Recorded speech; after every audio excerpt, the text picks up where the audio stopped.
விருதுநகர்ல விஜயகாந்த் நடிகர் விஜயகாந்தோடைய மகன் ஜெயிச்சிருக்கணும்னு சொல்லுவாரு.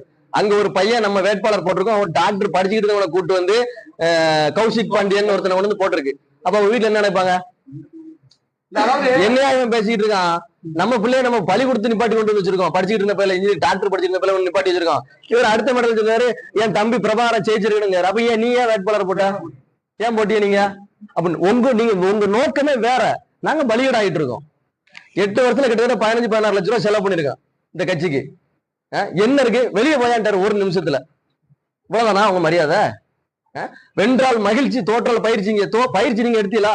நாங்க பயிற்சி எடுத்து பாடி வீக் ஆயிட்டு என்னைக்காவது மகிழ்ச்சியா இருக்கா? ஒண்ணும் கிடையாது. அவருக்கு மகிழ்ச்சி அங்கீகரிக்கப்பட்ட வேற ஏதாச்சும்